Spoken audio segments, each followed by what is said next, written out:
참으로 안타까운 일입니다. 금주에 우리 기업 중에서 우리 시민들이 가장 많이 알고 있는 기업 중에 하나인 티몬과 UMF가 현재 부도 위기에 놓이게 되었다라는 소식을 우리가 듣고 있습니다. 현재 티몬과 UMF에서 미지급 상태로 지급 정지가 된 규모가 티몬이 약 1,600억, UMF가 400억, 합쳐서 2천억 정도가 현재 미지급 상황에 놓이게 되었고요.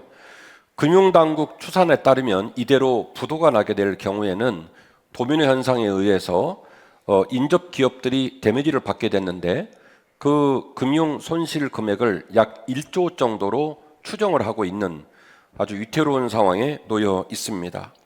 약 10개가 넘는 제휴사들이 연동되면서 이 극단적 상황의 어려움들을 같이 겪고 있는 중이고요. 티몬 UMF에 입점돼서 제품을 판매하는 업체 수만 약 6만 개 정도 됩니다. 6만 개 업체들이 제품을 납품하고 판매를 하면서 지금 어려운 상황에 놓여져 있는 모습입니다. 티몬의 직원은 472명, UMF는 416명, 합쳐서 888명이 지난주 목요일 날 출근을 해서 짐을 다 싸서 지금 집으로 복귀를 한 상황이고, 그리고 제가 그 소식을 접하면서 우리 성도들에게도 어려움이 있으면 안 되겠다 생각을 했는데, 아니나 다를까 우리 성도들 가정에서도 그 직원들로 어려움 당한 이야기를 전해 듣고 있는 중입니다. 참 난감한 일이고 가슴 아픈 일이죠. 인생을 살아가면서 우리는 이렇듯 생각지 못한 난관과 역경과 고난을 만납니다. 모든 사람이 울면서 살고 싶은 사람은 한 명도 없어요. 이왕 사는 거 웃고 감사하고 영광 돌리며 살고 싶지, 누가 깨지고 상하고 울면서 인생을 살고 싶은 사람이 누가 있겠습니까? 그런데 살다 보면 울 날도 있더라는 거예요. 살다 보면 슬퍼할 날도 있더라는 거예요. 오늘은 이 엄중하고 어려운 시기에 우리가 어떻게 울면서 살았으면 좋을까? 울어야 될 일이 생겼을 때 우리는 어떻게 마음가짐을 정해야 할까는 말씀을 함께 나누려고 합니다. 눈물이란 주제를 가지고 성경 66권에서 설교를 뽑아내는 일은 쉬운 일이 아닙니다. 고민이 참 많았고요. 오늘 본문의 말씀은 2024년 7월 28일 주일 오전 예배, 2021년 9월 8일 수요 영성 집회에 원고하고 2021년 11월 28일 주일 오전 예배 설교 원고를 검토하고 묵상하고 인용하면서 말씀이 전개된다는 것을 고지하고 말씀을 시작하겠습니다. 세 가지 말씀을 함께 나누게 될 텐데요. 첫 번째 말씀은 우리는 하나님 앞에서 울어야 한다는 사실입니다. 같이 하실까요? 우리는 하나님 앞에서 울어야 합니다. 아멘. 인생의 가장 위대한 지혜를 가진 솔로몬, 그 솔로몬이 그 어떤 나라의 왕보다도 존귀한 직분을 가지고 평생을 살면서 참 이런 일 저런 일 하고 싶은 일 다 해보고 살았죠. 세상 말로 말하면 이 사람처럼 거침없는 인생을 살았을까 싶을 인생을 솔로몬이 살았는데요. 그렇게 멋진 인생을 살고 그가 인생을 다음과 같이 정리를 했습니다. 전도자가 이르되 헛되고 헛되며 헛되고 헛되니 모든 것이 헛되도다. 해 아래서 수고하는 모든 수고가 사람에게 무엇이 유익한가? 참 황당한 이야기인데요. 그 누구보다도 많은 소유와 그 누구보다도 엄청난 지혜와 그 누구보다도 견줄 수 없는 누림을 경험한 솔로몬이 그의 모든 삶의 기회와 할 수 있는 것들을 다 하고 내린 결론은 헛되고 헛되며 헛되고 헛되니 모든 것이 헛되다고 얘기를 했습니다. 그러니까 그냥 조금 헛된 게 아니라 진짜 아무것도 아니다 라고 얘기를 한 거예요. 그리고 뭐라고 말을 했냐면 해 아래서 수고하는 모든 수고가 사람에게 무엇이 유익한가 라고 얘기를 한 겁니다. 이 말은 무슨 얘기입니까? 자신의 지혜, 자신의 판단, 자신의 욕심, 자신의 스케줄, 자신의 비전, 이 모든 것들을 통해서 행복을 경험할 수가 없더라는 거예요. 보람을 만날 수가 없더라는 거예요. 감사를 만나기가 쉽지 않더라는 거예요. 그걸 강조하고 있는 거예요. 그래서 솔로몬은 그런 자기 인생의 족적을 헛되고 헛된 것들 뿐이었다라고 그렇게 고백을 한 거죠. 우리 인생의 주권과 열심과 애씀이 모두 헛된 것들이더라는 거예요. 그리고 이런 인생에 대한 정의에서 드디어 때를 우리에게 제안하는데요. 때는 두 가지의 때가 있습니다. 크로노스, 물리적인 시간이 있죠. 지금 11시 21분이에요. 저게 바로 11시 21분이라는 물리적인 때, 물리적인 시간이고요. 사람에게는 저런 시간만 있는 게 아니라 카이로스, 운명적이고 영적이고 심리적인 시간도 있더라는 거예요. 그것은 관계에 의해서 발생하는 시간이고 그 마음의 영적 촉감과 영적 깨달음을 통해 말할 수 있는 물리적인 시간을 뛰어넘는 또 다른 시간이 있는데 그 시간이 바로 카이로스의 시간이더라는 겁니다. 솔로몬은 그의 모든 삶의 크로노스적인 물리적인 시간의 총량 속에서 뭘 발견했냐면 카이로스의 시간이 그 안에 있더라는 걸 발견하게 되었고요. 헛되고 헛되며 헛되고 헛되니 모든 것이 헛되다는 이야기를 선언한 후에 다음과 같은 이야기를 통해서 우리 인생을 제안하고 있습니다. 범사에 기한이 있고 천하만사가 다 때가 있나니 날 때가 있고 죽을 때가 있으며 심을 때가 있고 심은 것을 뽑을 때가 있으며 죽일 때가 있고 치료할 때가 있으며 헐 때가 있고 세울 때가 있으며 울 때가 있고 웃을 때가 있으며 슬퍼할 때가 있고 춤출 때가 있더라고 얘기를 합니다. 4절 말씀 좀 띄워주실래요? 여러분, 울 때가 있고 웃을 때가 있고 슬퍼할 때가 있고 춤출 때가 있다라고 솔로몬은 고백을 했네요. 여러분, 남의 글이니까 그냥 읽잖아요. 그럼 여러분이 이 글을 썼다고 생각을 해보십시다. 아니면 제가 썼다고 생각을 하고, 여러분은 3장 4절 말씀처럼 쓰고 싶으십니까? 아니면 다르게 쓰고 싶습니까? 질문에도 대답을 안 해요. 저는 저렇게 안 쓰고 싶어요. 저는 계속 웃을 때가 있으며 끝까지 춤출 때가 있으리라 이렇게 쓰고 싶어요. 그렇죠? 이제서 깨달으셨어요. 남의 글이니까 그렇디야 하고 읽으신 거예요. 그런데 저 글을 내가 썼다라고 생각하면 누가 저렇게 쓰고 싶겠어요? 나는 죽을 때까지 웃기만 할 거야. 나는 끝까지 춤추면서 살 거야. 이렇게 말을 하고 싶죠. 굳이 글을 쓴다면. 그런데 솔로몬은 살다 보니까 어떨 때는 울 때가 있었고 그 우는 날들을 견디면서 웃을 때도 맞이하게 되었고 살다 보니까 본의 아니게 슬퍼할 때도 있었지만 하나님과 함께 또다시 춤출 날들도 있더라. 이렇게 얘기를 하고 있는 것이죠. 계속 이어지는 본문 끝에 이런 얘기를 했습니다. 9절 말씀인데요. 일하는 자가 그의 수고로 말미암아 무슨 이익이 있으랴. 하나님이 인생들에게 노고를 주사 애쓰게 한 것을 내가 보았도다. 결국 솔로몬은 말하기를 우리의 삶이 수고와 애씀과 몸부림으로 가득 차 있지만은 그 모든 인생들에게 주신 노고와 애씀이 우리의 장중과 우리의 판단과 우리의 비전 가운데 놓여 있지 아니하고 하나님의 은혜의 장중에 있어서 어떨 때는 울 때가 있고 어떨 때는 기뻐할 때가 있고 어떨 때는 슬퍼할 때가 있고 어떨 때는 감사하며 찬양 올릴 때가 있더라는 거예요. 삶을 받아들이는 범주가 확장되어 있습니다. 어디까지 내려갔어요? 울 때까지 내려가고 슬퍼할 때까지 내려간 거예요. 그래서 그야말로 내가 슬퍼하거나 울어도 누구 안에서? 하나님 안에서. 감사하고 기뻐하고 영광 돌릴 때도 누구 안에서?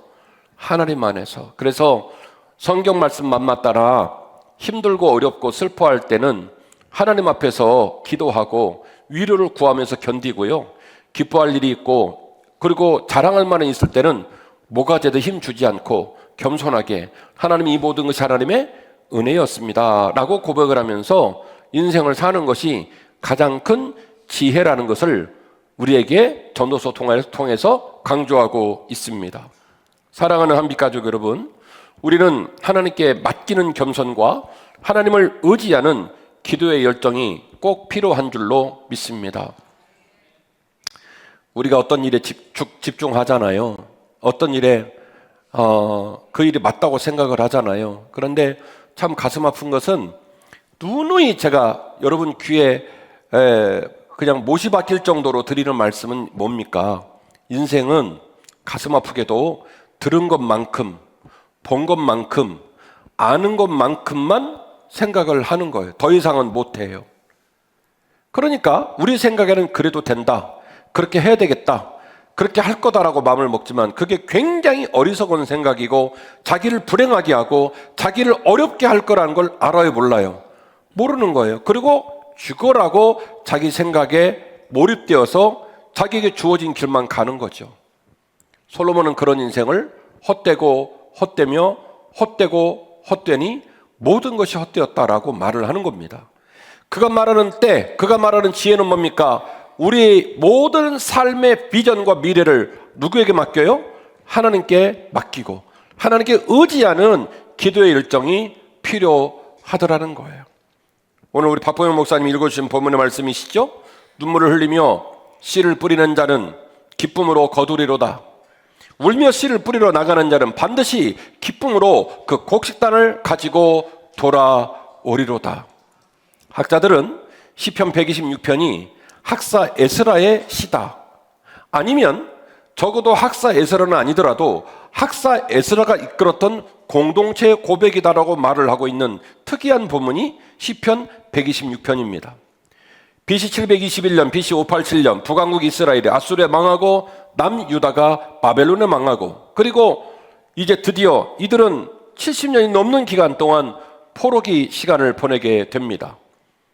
이스라엘 성전이 파괴되고, 그리고 심지어 부직갱이 하나까지 다 뺏기고, 그리고 고관대적은 전부 포로로 끌려가고, 그리고 이스라엘 그 아름다운 땅은 이제 폐허가 되고 말았습니다.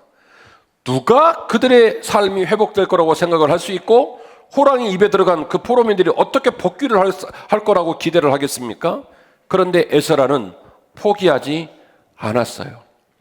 그의 날이 우는 날이고 그의 민족이 슬퍼하는 상황에 놓여 있으나 여전히 하나님은 우리를 지키시기에 이 눈물을 딛고 이 슬픔을 딛고 다시 돌아갈 날이 올 거다, 다시 회복할 날이 올 거다 라고 하는 믿음을 버리지 않았습니다. 그래서 그 엄청난 감격적인 일을 경험하고 난 후 시편 126편에 이들은 이렇게 고백합니다. 눈물을 흘리며 씨를 뿌리는 자는 기쁨으로 거두리로다. 울며 씨를 뿌리러 나가는 자는 반드시 기쁨으로 그 곡식단을 가지고 돌아오리로다. 어젯밤에 설교를 하면서 우리 아이들 눈동자를 바라보면서 설교를 하는데, 이제 막 졸업을 한 중학교 1학년 아이들은 사실은 중학생이지만 정신적으로는 초등학교 6학년이에요. 애들이 벌써 표정이 맛이 갔어요. 3일간 질질 끌려다니다가 이제 마지막 시간에 목사님한테 설교를 듣는데 겁나 길어. 죽으려고 하더라고요. 그리고 고3은 말이 이 학생부지 중학교 1학년하고 고3은 세대 차이가 나서 말도 안 통해요. 그런 아이들을 앉혀놓고 말씀을 함께 나눴습니다. 저도 가슴이 아파서 울먹울먹거리고 우리 아이들 중에도 우는 애들이 있더라고요. 삶은 항상 무겁고 아픕니다. 우리 어른들은 저 꼬맹이들이 무슨 근심 걱정이 있을까 싶은데 짠 애들은 짠 애들들이 인생이 괴로워요. 맞죠?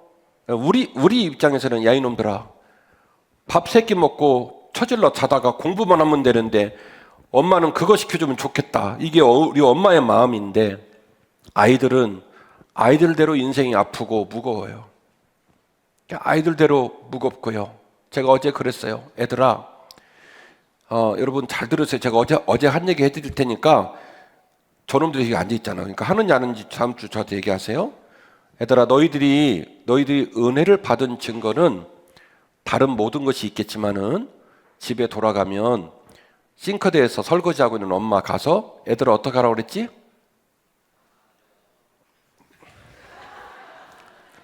애들아, 저기 어제 목사님이 치킨 다 사줬잖아. 처먹었으면 밥값을 해야 돼.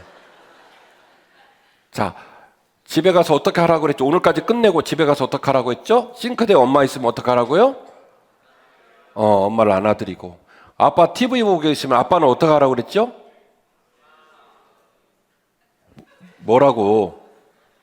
아빠의 어깨를 주물러 드려라. 그리고 엄마 아빠한테 귀에다 대고 이 말을 하라고 그랬죠? 어떻게 하라고 그랬어요?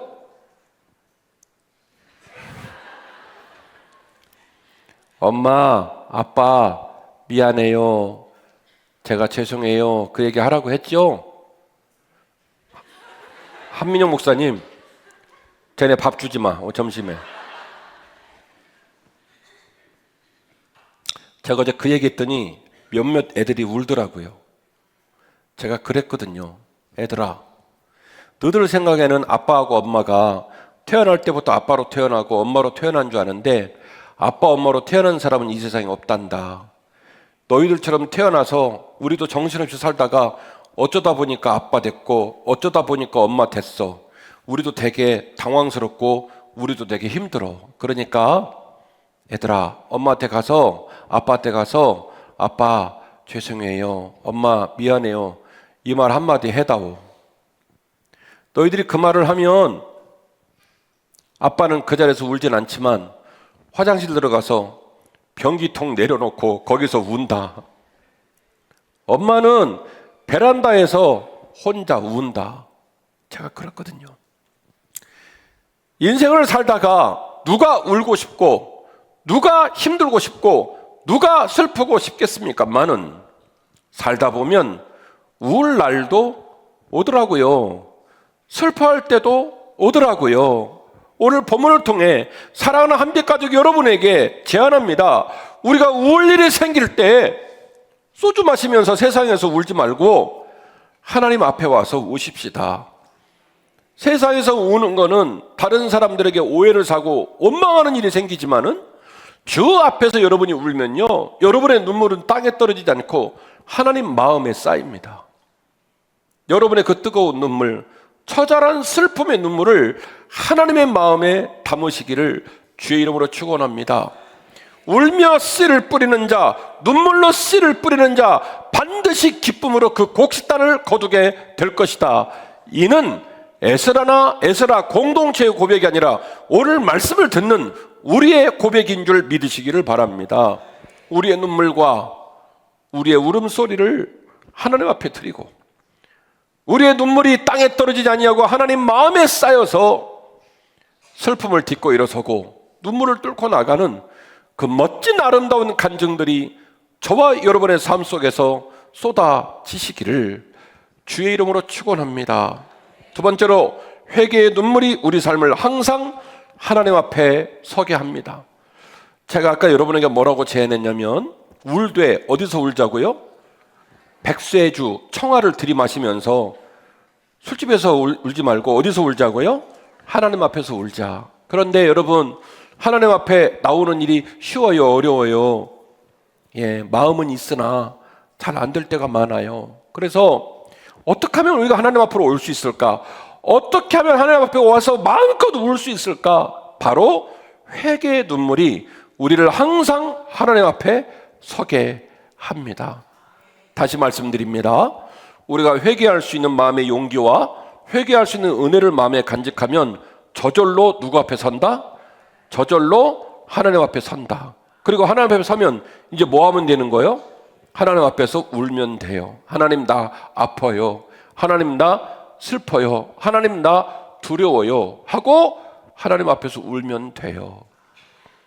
여러분 마음대로 살지 마요. 여러분이 생각하는 거, 여러분이 알고 있는 거, 여러분이 보는 거, 여러분이 듣는 거 왜곡되고 제한적이고 병들어 있을 수 있어요. 그거 붙들면 죽어요. 그대로 막 살면 여러분 망가지고 여러분 가정 주변 다 망가집니다. 하나님 말씀이 보여지고 하나님 말씀이 들려지고 하나님 말씀이 깨달아지기를 주의 이름으로 축원합니다. 그리고 그 겸손 속에서 울며 씨를 뿌리고 눈물로 씨를 뿌리고 주 안에서 우시기를 주의 이름으로 축원합니다. 어떻게 주님 앞으로 갈 수 있을까? 어떻게 하나님 앞에 설 수 있을까? 바로 회개의 눈물이 우리의 삶을 항상 하나님 앞에 서게 하는 줄로 믿습니다. 시편 6편인데요. 여호와여, 주의 분노로 나를 책망하지 마시오며 주의 진노로 나를 징계하지 마옵소서. 여호와여, 내가 수척하였사오니 내게 은혜를 베푸소서. 여호와여, 내 뼈가 떨리오니 나를 고치소서. 사본을 이게 원문을 보니까 뼈가 떨린다는 말은 그 떨리는 상황이 대단히 괴로워서 벌벌 떠는 상황을 얘기하는 거예요. 뼈는 삶의 근간을 말합니다. 그러니까 하나님 앞에 선 사람이 얼마나 두려워하는지, 심지어는 내 생존의 근간이 덜덜덜덜 떨릴 정도로 내가 하나님 앞에서 두려워하고 있습니다. 하나님 나를 고쳐 주옵소서. 이어지는 본문 6장 6절 말씀은 심지어 이렇게 기록했습니다. 내가 탄식함으로 피곤하여 밤마다 눈물로 내 침상을 띄우며 내 요를 적시나이다. 시적인 표현이죠. 얼마나 울면 요가 눈물로 적셔지고 얼마나 울면 그 눈물이 강이 되어 침상을 띄우겠습니까? 말도 안 되는 표현이지만 이 시편 기자의 삶의 탄식과 눈물과 고백이 얼마나 진했는지, 내가 탄식함으로 밤새 피곤하여 밤마다, 매일매일 밤마다 눈물로 내 침상을 띄우며 내 요를 적시는 삶을 살고 있다라고 고백하는 거예요. 시편 6편의 말씀을 다윗이 어떤 관점에서 썼느냐, 학자들은 여러 가지의 주장들을 합니다. 특정되어 있지는 않아요. 몇 가지만 정리를 하면, 잘 아시는 것처럼 아들 압살롬이 반역을 해가지고 아버지가 막 도망 다니잖아요. 그러니까 자요 못 자요, 못 자죠. 서럽고 분하고 속상하고 어렵고 불편하고, 그러니까 밤마다 잠을 자지 못하고 울면서 몸부림을 치겠지요. 혹은 우리아의 아내 밧세바를 범했을 때도 마찬가지예요. 하나님은 나단 선지자를 통하여 다윗을 책망했고, 다윗은 과연 내가 왕직을 수행할 수 있을까, 왕으로 살아남을 수 있을까, 정말 한치 앞을 모르는 그 경각지간에 놓인 그런 모습을 경험을 했지요. 마지막으로 다윗이 사무엘상 17장 이하의 본문을 보니, 이제 골리앗과의 싸움에서 골리앗을 죽여서 온 백성이 사울이 죽인 자는 천천히요 다윗이 죽인 자는 만만이라는 이 말 한마디로 사울이 그렇게 다윗을 미워해서 정말 날마다 쫓겨다니는 삶을 살았죠.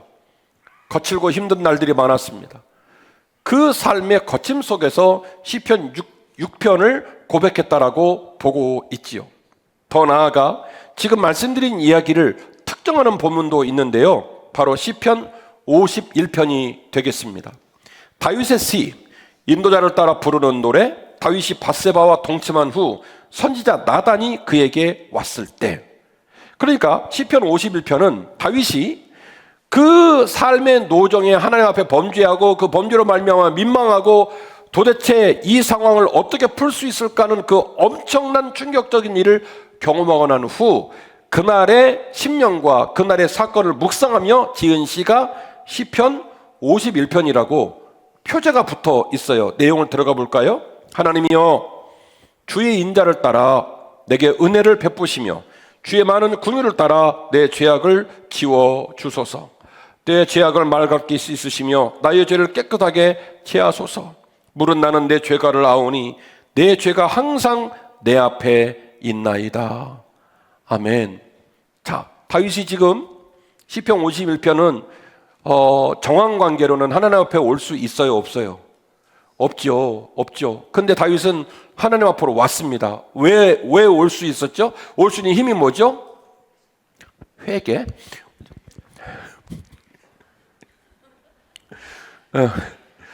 정황관계로는 다윗이 겪고 있는 이 상황으로는 하나님 앞으로 올 수 있다 없다? 못와요. 절대 안 났어요 지금. 근데 그 다윗은 막 하나님 앞에 와락 달겨들잖아요. 하나님 하고 오잖아요. 그 올 수 있는 에너지, 동력원이 뭐예요? 회개예요. 무릇 내 죄가를 아오니 내 죄가 항상 내 앞에 있나이다. 두 손 든 거예요. 하나님 항복. 하나님 저 나쁜 놈이에요. 저 엉망진창이에요. 저 부족해요.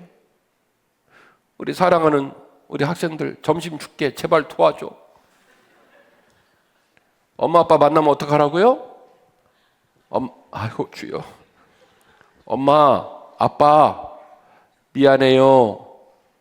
아이고 야 하자. 엄마 밥 준다니까? 엄마. 하민영 목사님 오늘 점심 먹지 마. 따라서 봐. 엄마 아빠 죄송해요. 엄마 미안해요. 허게 생겼다 지금 보니까. 엄마가 듣고 싶은 말은, 아빠가 듣고 싶은 말은 돈 벌어올게요, 건물 지을게요, 성공할게요, 대통령 될게요, 그 얘기 아니에요. 엄마 아빠는 자식이 못나고 또 못나도 그 자식은 내 자식이에요. 애들은 모르지만. 그래서 엄마 아빠가 기대하는 말은 하나밖에 없어요. 엄마 미안해요. 아빠 죄송해요. 조금 더 할 수 있으면 사랑해요. 그 말 한마디면 끝나요. 하늘에 계신 그분은 하늘에 계신 우리 아버지 되십니다. 때로 우리가 죄를 짓고 구린내가 나고 엉망진창으로 살아도 하나님 아버지가 우리에게 원하는 건 다른 거 아니에요. 하나님 모가지 뻣뻣하게 힘주지 말고 눈가에 힘주지 말고 하나님 죄송해요. 하나님 너무 죄송해요. 하나님 제가 그러려고 한 건 아닌데 살다 보니까 그렇게 넘어졌어요. 죄인이다 보니까 죄를 지었어요. 내 죄가 항상 제 앞에 있어요. 하나님 저를 용서하여 주옵소서. 이 말 한마디면 우리는 어디로 갈 수 있습니까? 하나님 앞으로 갈 수 있습니다. 계속 이어지는 보면 9절은 이렇게 기록하고 있네요. 주의 얼굴을 내 죄에서 돌이키시고 내 모든 죄악을 지워 주옵소서. 하나님이여 내 속에 정한 마음을 창조하시고 내 안에 정직한 영을 새롭게 하소서. 나를 주 앞에서 쫓아내지 마시며 주의 성령을 내게서 거두지 마옵소서. 할렐루야, 할렐루야. 우리가 약하고 부족하고 한없이 함량미달이지만 회개하여 하나님 앞에 서게 되면 하나님께서 은혜를 베푸시사 우리에게 성령을 충만하게 더하시며 우리의 심령을 새롭게 하시며 우리를 주 앞에서 쫓아내지 않는 은혜를 우리 모두에게 베푸시는 줄을 믿으시기를 바랍니다. 살다 보면 본의 아니게 울 날이 와요. 그런데 그렇게 슬프고 어려우면 외롭잖아요. 그래서 여러분 친구들한테 전화하잖아요. 카톡하잖아요. 그러면 위로가 됩니까? 상처를 받습니까? 해본 양반들 빨리 대답하세요. 그러면 위로를 받아요? 상처받아요? 상처받아요. 아침에 눈을 뜨자마자 7사람한테 전화하고 14사람한테 카톡하고 비밀인데 24가 이렇디야. 사람한테 얘기해봐야 돌아오는 건 상처밖에 없어요. 요즘 우리 수요 영성 집회는요 불덩어리예요. 불덩어리. 얼마나 좋은지 몰라요. 사랑하는 성도 여러분, 살다가 울 일이 생겼을 때 하나님 앞에서 우시기를 바랍니다. 눈물로 씨를 뿌리고 울면서 씨를 뿌리고 그리고 좋으신 하나님, 우리를 사랑하시는 하나님으로 말미암아 기쁨으로 곡식단을 거두는 저와 여러분 되었으면 좋겠습니다. 하나님 앞으로 돌아가는 것 쉽지 않습니다. 그러나 회개하는 심령을 가진 자는 반드시 하나님 앞으로 돌아갈 수 있습니다. 그 회개의 도전과 그 회개의 결단이 우리를 그리로 이끌어 갈 것입니다. 여러분 회개가 뭘까요? 누가복음 15장 11절에서 32절 긴 본문이죠. 그 긴 본문에 무슨 얘기가 나오면 돌아온 탕자 얘기가 나옵니다. 여러분 회개는 뉘우치는 게 아니에요. 회개는요, 아우 잘못했다, 아우 속상하다 그러면 안 되는데 이거 회개예요? 아니에요. 이거는 그냥 뉘우치는 거예요. 회개는 뭐냐면요, 그 뉘우치는 자리에서 뻘떡 일어나서 돌아가는 거예요. 그래서 제가 여러 번 말하자면 회개는 동사형 명사다라고 얘기하는 거예요. 명사긴 한데 그 명사가 움직여요. 그 명사에 동력이 있어요. 그래서 동사형 명사라고 표현을 쓰는 거예요. 회개는 움직일 때의 힘이 있습니다. 돌아온 탕자가 멋있는 이유가 뭡니까? 얼마나 나쁜 놈입니까? 아버지 안 돌아가셨는데 유산 다 받고 형한테 물 먹이고 가가지고 여인들과 함께 그냥 쾌락과 함께 허랑방탕에 다 쓰고 거지꼴이 된 거 아닙니까? 인간적으로 보면 돌아가요? 못 돌아가요? 못 돌아가는 겁니다. 그런데 둘째 아들이 뭘 결정했습니까? 곰곰이 생각해 보니까 내가 아버지한테 돌아가서 나를 용서하라고, 나를 받아주라고 그런 말을 할 수 있는 용기가 있다 없다? 없다. 그런데 내 아버지 집에 많은 종들이 있는데 내가 내 아버지의 아들의 신분을 말하지 못한다 할지라도 종들 중 하나로 살아도 지금보다는 낫겠다. 그래서 뭘 용기를 내냐면 돌아갈 용기를 내게 된 겁니다. 그리고 그는 돌아갔지요. 동구밭 저 먼 곳에서 둘째 아들을 보자마자 거짓골임에도 불구하고 아버지는 아들을 알아봤습니다. 쫓아가서 아들을 끌어안고 그리고 아들에게 칭찬을 했습니다. 아들아, 이놈의 새끼야, 이게 어디라고 여기를 왔어? 이 새끼야, 꺼져라. 이렇게 말씀하지 않고 뭐라고 말했어요? 아들, 잘했어. 아멘 하실 타이밍이었어요.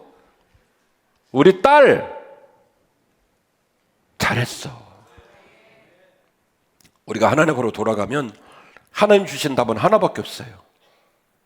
김진호, 네가 그러고도 목사냐? 너는 꺼져. 제가 사랑하는 하나님은 그런 분이 아니에요. 납작 엎드러져서 돌아가면 이렇게 말씀하셔요. 아들, 잘했어. 우리 딸, 잘했어. 아멘이시죠? 아들의 옷을 갈아입혔어요. 가락지를 끼웠어요. 그리고 잔치를 벌여놨습니다. 큰아들이 열받아가지고 이게 뭐 하는 짓이냐고. 저놈은 아버지 배신하고 나 배신하고 우리 집 피해주고 떠난 놈인데 잔치가 웬 말이냐고 막 뭐라고 합니다. 그때 아버지가 명언을 말합니다. 네 말 맞다나 경제적인 손실, 약속을 어기고 품이 없고 인생 잘못 산 거 다 맞아. 근데 내가 그것 때문에 잔치하는 줄 아냐? 네 동생은, 야 이놈아, 내 가진 모든 것이 다 네 것이고 네 동생은 지금 죽었다가 다시 살아났어. 죽었다가 다시 살아난 동생한테 한번 힘껏 안아주고 살진 고기 먹일 만한 여유가 너한테 없니? 우리 그냥 사랑해주자. 우리 그냥 축복해주자. 이것이 누구의 마음입니까? 아버지의 마음이에요.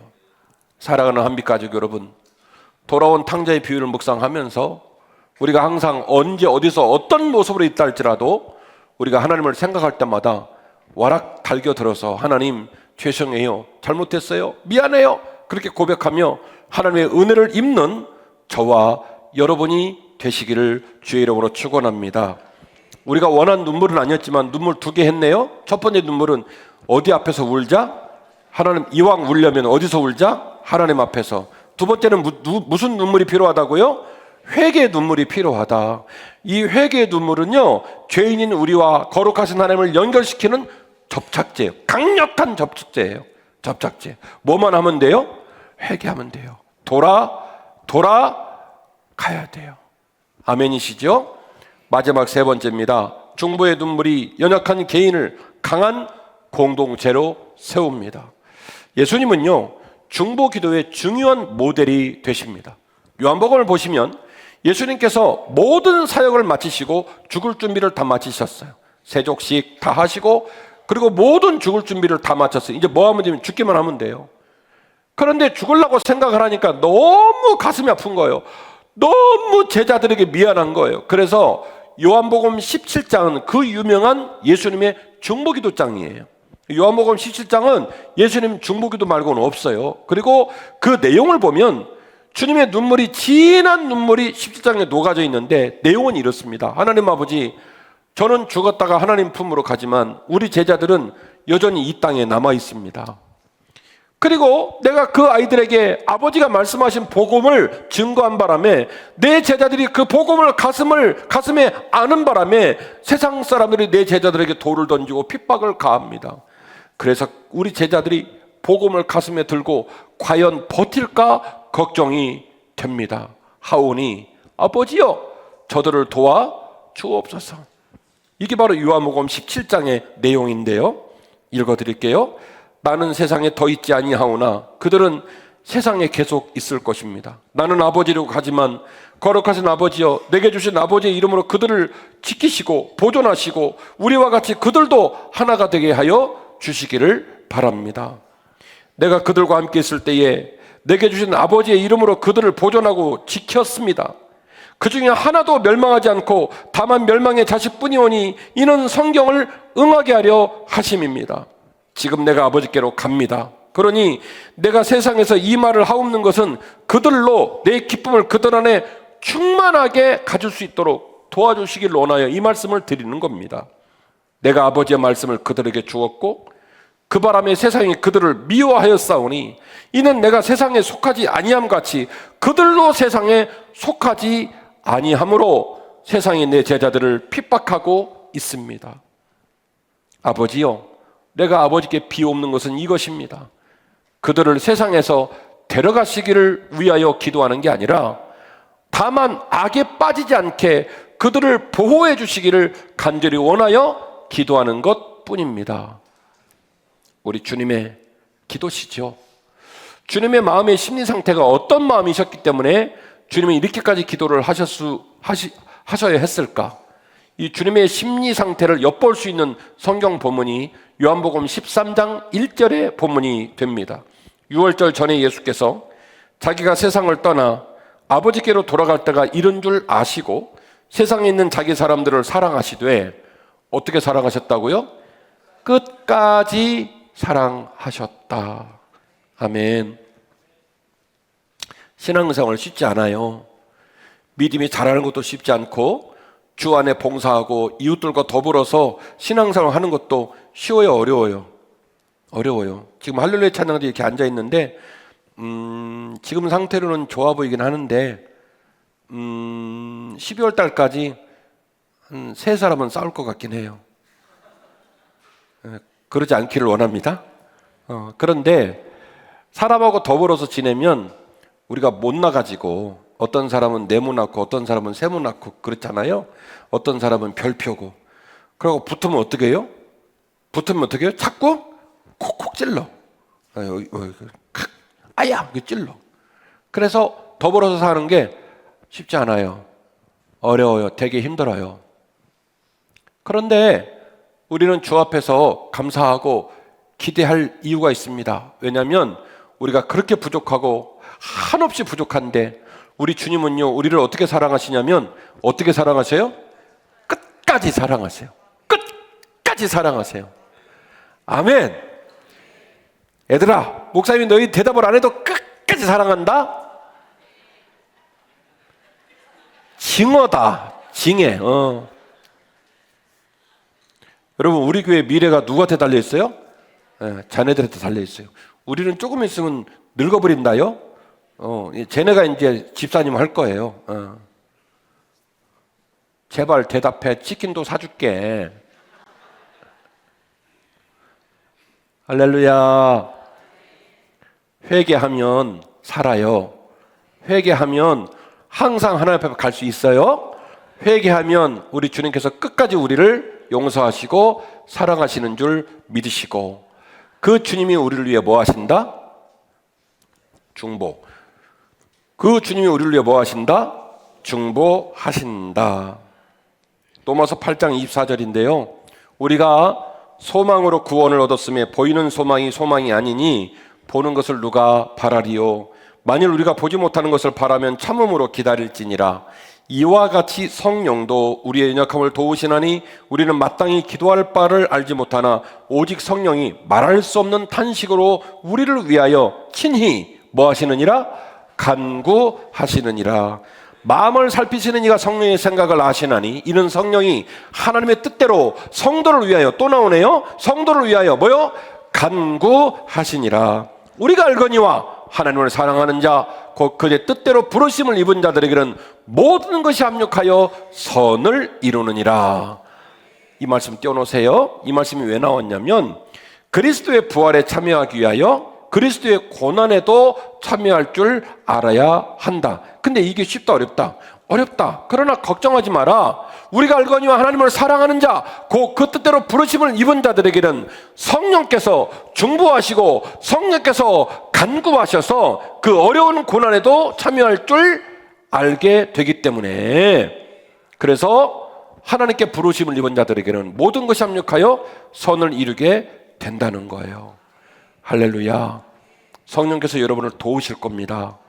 여러분이 울고 있을 때, 여러분이 슬퍼할 때 여러분이 용기를 낼 수 있도록 도우실 겁니다.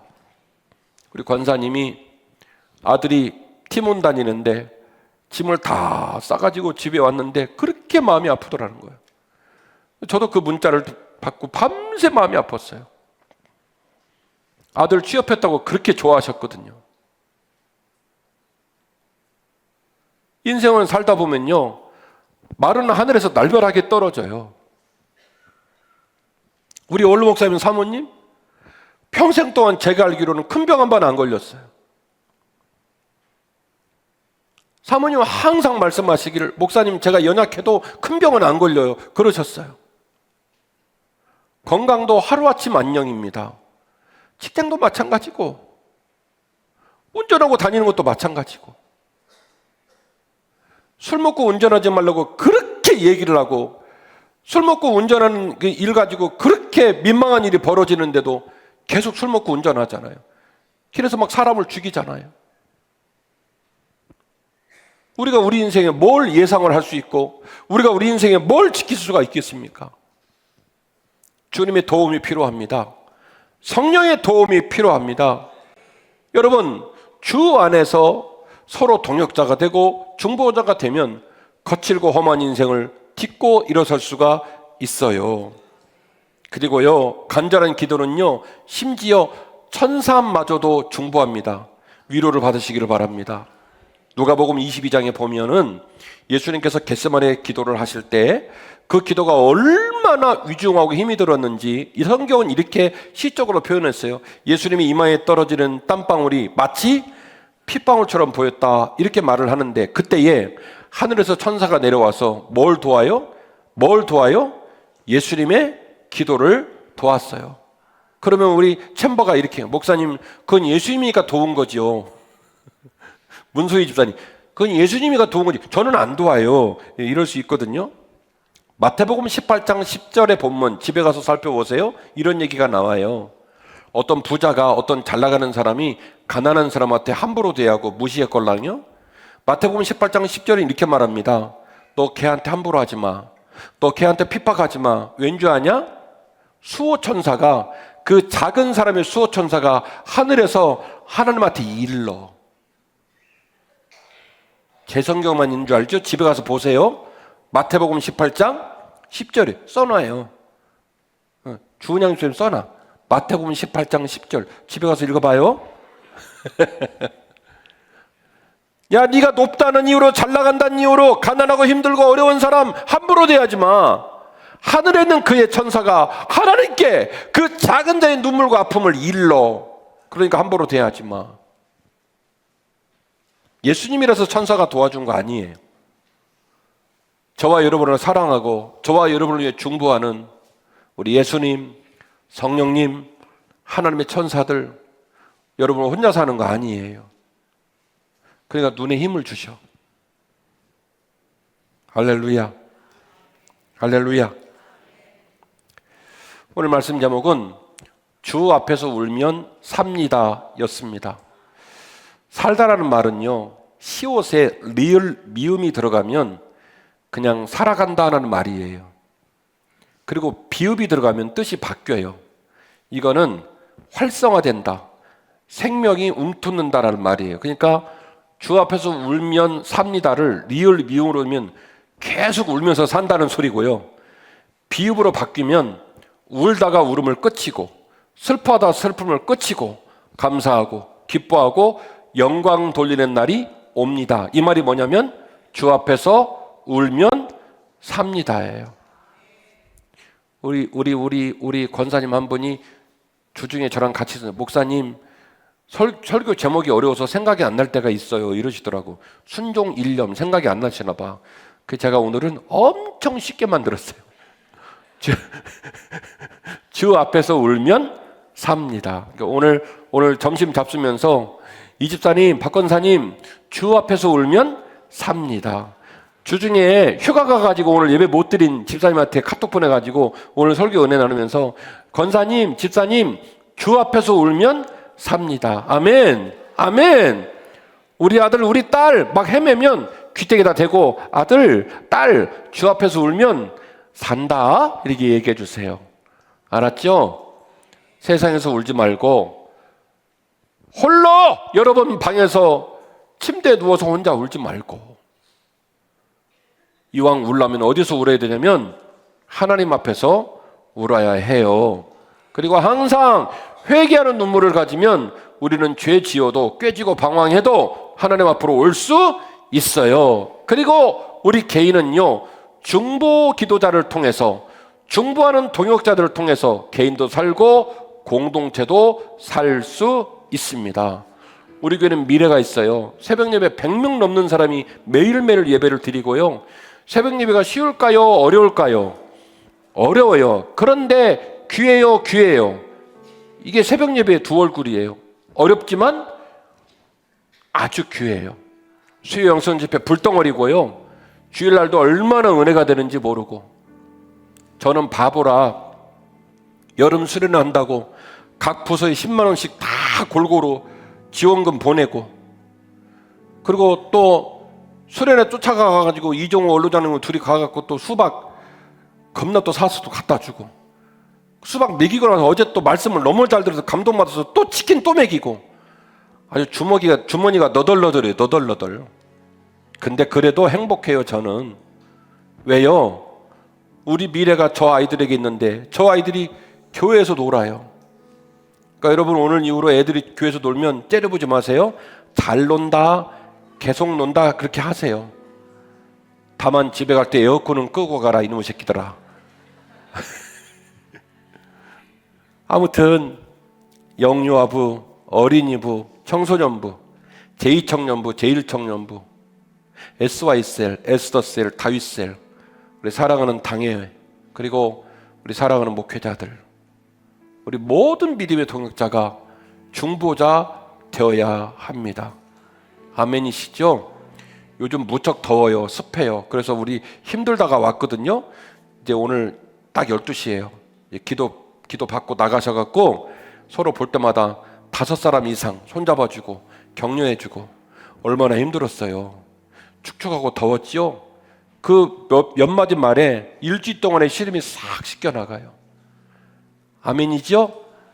그리고 밥 먹을 줄 섰을 때 좀 보행이 불편하고 연세 드신 분이 계시면 권사님 앞에서 잡수셔, 아니면 앉아 계셔서 제가 타다 드릴게, 그렇게 하세요. 줄 서요. 줄. 교통법규를 지키고 시민의식을 지켜야지. 그러지 말고 사랑해주고 격려해주고 중보하면서 이 힘들고 어려운 세상, 여러분 유튜브에 얼마나 요즘 교회들 부정적인 얘기가 많은지, 막 목사님 문제, 장로님 문제 막 난리예요. 근데 그런 얘기 들린다고 우리 교회와 내 신앙이 그런 모습으로 도매급으로 넘어가는 건 너무 자존심 상하는 일 아닙니까? 저는 여러분을 믿어요. 그리고 여러분이 저를 바라보면서 얼마나 기대하는지 알아요. 그래서 제가 엄청 조심히 살아요. 아직까지는 겁나 조심히 살고 있어. 그리고 앞으로도 조심히 살 수밖에 없는 게, 우리 집사람 눈이 커. 이렇게 왜 보고 있어요. 생애 마지막 순간까지 길을 잃어버리지 않고 하나님 온전히 사랑하며 믿음의 길을 완주하십시다. 우리가 살다가 울 일을 만나면 반드시 하나님 앞에서 우는 법과 태도를 결단하시기를 바랍니다. 하나님은요, 울고 있는 우리를 절대로 내버려 두지 아니하십니다. 우리가 살다가 범죄하면 반드시 하나님 앞에서 울며 회개하기를 바랍니다. 하나님은 우리를 용서하실 뿐만이 아니라 우리의 영을 새롭게 하십니다. 우리가 살다가 연약하면 반드시 서로를 위해 중보하며 울어줄 줄 알아야 합니다. 울며 중보하는 공동체는 시련과 고난의 터널을 소망으로 뚫고 나아갈 수 있기 때문입니다. 전부 일어서실까요? 오늘 말씀을 묵상하면서 맞습니다, 그 말씀대로 살겠습니다, 간절한 마음으로 찬양하시겠습니다.